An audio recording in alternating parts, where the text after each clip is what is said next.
আস্তাগফিরুল্লাহ পাঠ করার সময় ছোট্ট একটা ভুল আমরা বেশিরভাগ মানুষ করে থাকি, আর এই ছোট্ট ভুল করার কারণে আস্তাগফিরুল্লাহ পড়ে যে কাঙ্ক্ষিত ফলাফল পাওয়ার কথা, এই ফলাফলটা আমরা পাচ্ছি না।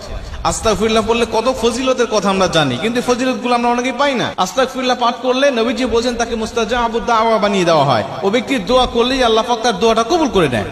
আস্তাগফিরুল্লাহ বেশি বেশি পাঠ করলে তার রিজিকের মধ্যে বরকত দিয়ে দেওয়া হয়। আস্তাগফিরুল্লাহ বেশি বেশি পাঠ করলে তার বিপদ আপদ বালা মুসিবত থেকে তাকে হেফাজত করে নেওয়া হয়। আস্তাগফিরুল্লাহ বেশি বেশি পাঠ করলে আমার আল্লাহ পাক যার কেউ নাই দেওয়ালে পিঠ ঠেকে গেছে এমন ব্যক্তিকেও আল্লাহ পাক পথ দেখিয়ে দেয়। আস্তাগফিরুল্লাহ বেশি বেশি পাঠ করলে রিজিকের মধ্যে বরকত হয়। যার কোনো ইনকাম সোর্স নাই তার ইনকাম আল্লাহ পাক বৃদ্ধি করে দেয়, ইনকাম সোর্স গুলো আল্লাহ পাক খুলে দেয়। এত এত ফজিলত আস্তাগফিরুল্লাহ, কিন্তু আমরা পাই না।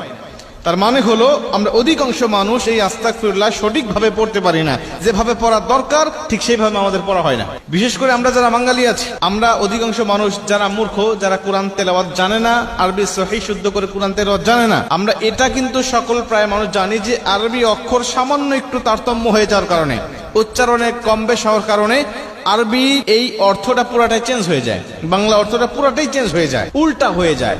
এমনও ক্ষেত্রে আছে যে উল্টা হয়ে যায়। আস্তাগফিরুল্লাহ বলার সময় আমাদের ছোট্ট যে ভুলটা হয় সেটা হলো অধিকাংশ মানুষ আমরা বলে থাকি আস্তাগফিরুল্লাহ আস্তাগফিরুল্লাহ। এই কথাটা একটু কমন হয়ে গেছে, অনেক শিক্ষিত মানুষ এই ভুলটা করে থাকে। আস্তাগফিরুল্লাহ আস্তাগফিরুল্লাহ, এখানে আস্তাগফিরুল্লাহ অর্থাৎ হলো এখানে গাইন, তা গিয়ে গাইনকে ধরেছে, তা গাইন যাবর তাগ আস্তাগফিরুল্লাহ। অথচ আমরা অনেক মানুষ এই গাইনের জায়গায় আমরা ক লাগাই দেই, কাফ লাগাই দেই, গয়ের জায়গায় আমরা ক লাগাই দেই, লাগাই দিয়ে আস্তাগফিরুল্লাহ আস্তাগফিরুল্লাহ বলি। এখন দেখেন এই দুইটার ভিতরে কতটা তারতম্য, এই দুইটা অর্থে কতটা বেশ কম হয়ে যায়। আস্তাগফিরুল্লাহ যখন আপনি পাঠ করবেন তখন এর অর্থটা হবে যে আমি আল্লাহ পাকের কাছে ক্ষমা প্রার্থনা করছি। আর ইস্তেগফার মানে তো ক্ষমা প্রার্থনা করা। আমি আল্লাহ পাকের কাছে ক্ষমা প্রার্থনা করছি, আল্লাহ তুমি আমাকে ক্ষমা করে দাও, আমাকে মাফ করে দাও। আমি বিভিন্ন বিষয় নিয়ে আল্লাহ পাকের কাছে আমি ইস্তেগফার পাঠ করছি, আমার যাবতীয় জীবনে ও গুনাহের জন্য অনুতপ্ত হয়ে আল্লাহ পাকের কাছে আমি মাফ চাচ্ছি। কিন্তু আপনি যখন আস্তাগফিরুল্লাহ পাঠ করবেন এর অর্থটা হয়ে যাবে যে আমি আল্লাহ পাকের কাছে কুফরি করতে যাচ্ছি, আমি আল্লাহ পাকের কাছে কাফের হতে যাচ্ছি। দেখেন, একটা হলো ক্ষমা চাচ্ছি আর একটা হলো কুফরি করতে চাচ্ছি। দুইটার অর্থ পুরাটাই চেঞ্জ, শুধু নয় বরং উল্টা হয়ে গেছে। সূরা ফাতিহা পড়ার সময় আমরা বলি আলহামদুলিল্লাহি রাব্বিল আলামিন, এখানে হাই হতি অনেক মানুষ আছে এখানে বড় হা না ব্যবহার করে ছোট হা আলহামদুলিল্লাহি রাব্বিল আলামিন, এর অর্থটাও পুরাটা চেঞ্জ হয়ে যায়, মানে উল্টা হয়ে যায়। উল হু আল্লাহু আহাদ, সূরা ইখলাস পড়ার সময় ভুলটা আমাদের হয়ে থাকে। উল মানে হলো বলো, কুল মানে হলো খাওয়া।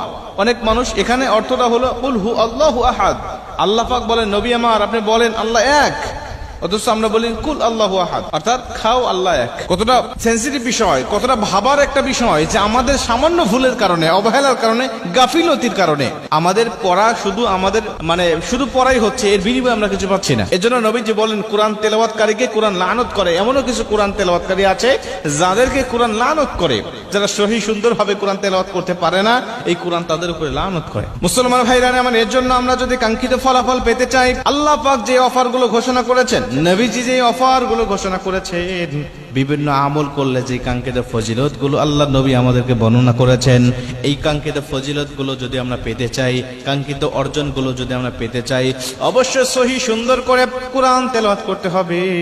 দোয়া মাসনুন দোয়া যেগুলো আছে এগুলো সহি সুন্দর করে আমাদের শিখতে হবে।